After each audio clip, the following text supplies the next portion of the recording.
So I was 17 years old. I had dropped out of high school. I had no job. I very rarely had a place to live. And then I discovered that I was pregnant. My boyfriend and I were really excited. We were gonna figure it out and we were gonna beat all the odds and be awesome parents and be together forever. That was the plan. To be honest, what changed was the birth father.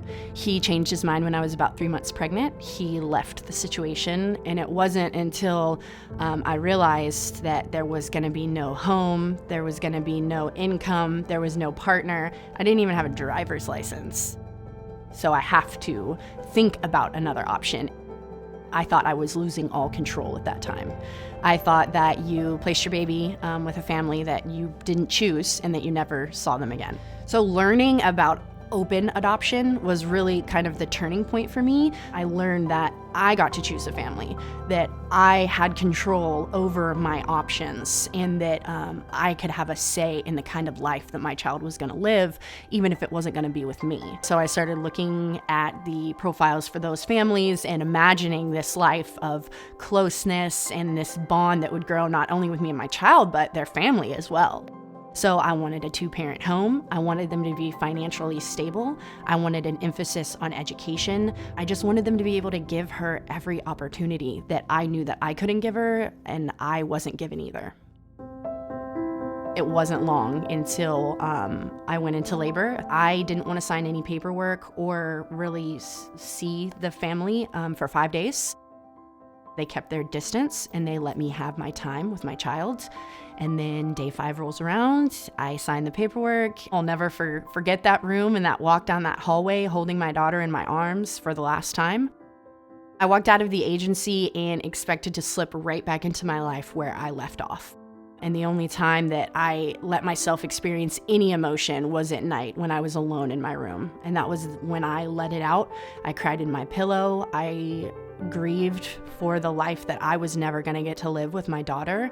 And then I'd wake back up the next day and put my mask on and go on with my life. When my daughter was a few months old, one night, in the middle of the night, I received a phone call from the birth father, and that was the first time that we had spoken since I was 3 months pregnant. When I met him, I saw something in him. So when he said he was ready and he showed me some signs, I gave him another chance, and I don't regret it. So we got married. We welcomed 3 beautiful children into our lives. And all the while, I'm thinking in the back of my head, am I ever going to see my daughter again? I can't run from this forever. I have to reach out and I have to see her. And I did. In the summer of 2021, I flew to the state that my daughter lives in, and I got to see her for the first time. It was scary, it was exhilarating, it was unknown, it was awkward, it was everything that I dreamed about for 15 years. I was really scared because I didn't know what she expected of me. I didn't know who she thought I was going to be. So I just was myself, and she liked me. And it was exactly what I needed to know, that she accepted me for who I was and I accepted her. And we just spent time being together. There was no big moment. It was just soaking up every moment of being in her presence. I made this decision because it was the best choice for my daughter, but in all reality, it was the best choice for me too. I gave her a life that I couldn't, and she gave me a life that I couldn't have had if I hadn't made that decision.